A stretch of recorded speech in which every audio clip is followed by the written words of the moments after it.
Have you ever looked around and wondered how America can have millions of jobs while at the same time people are still struggling to find work? Everywhere you look, you'll hear the same thing. The economy is strong, unemployment is low, businesses are hiring, but for so many Americans, that doesn't seem to match reality. Workers are putting in more hours than ever and still struggling to afford rent. And perhaps most importantly, many people feel like their paycheck simply doesn't go as far as it used to. So today, we're going to talk about wages in America. Not just the numbers that politicians and economists talk about, but what those numbers actually mean for everyday people.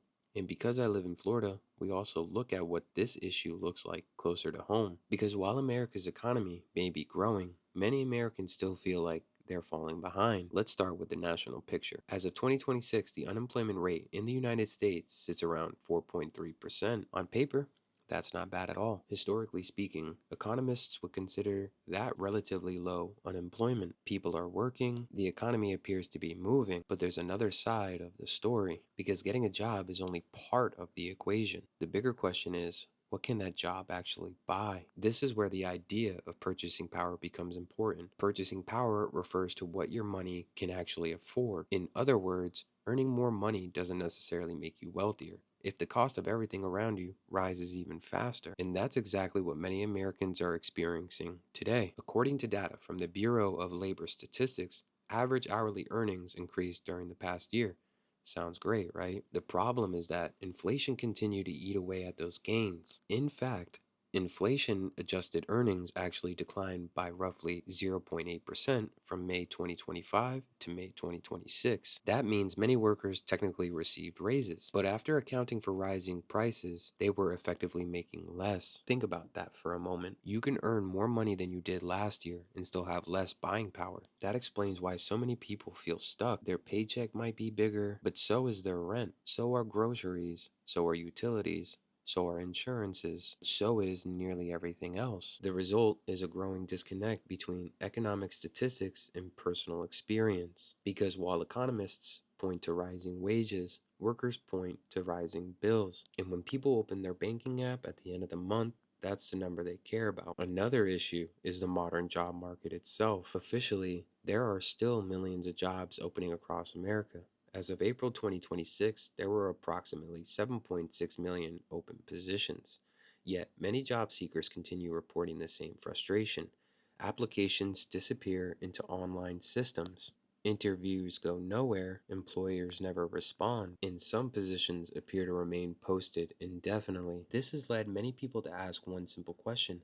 If there are so many jobs available, why does finding one feel so difficult? Many applicants are filtered through software before a human ever sees their resume. Others are competing against hundreds of candidates for a single position. And even when jobs are available, they may not offer wages that align with the local cost of living. Cost of living in Florida isn't just rising, it is skyrocketing. Nowhere is that tension more visible than in Florida. Florida is often portrayed as one of America's success stories. The population continues to grow, businesses continue to relocate, new developments seem to appear anywhere. But beneath that growth lies a different reality. Florida's minimum wage currently sits at $14 per hour. It will rise to $15 per hour in September of 2026. On the surface, that sounds like progress. And to be fair, it is. Workers today earn more than they did a few years ago.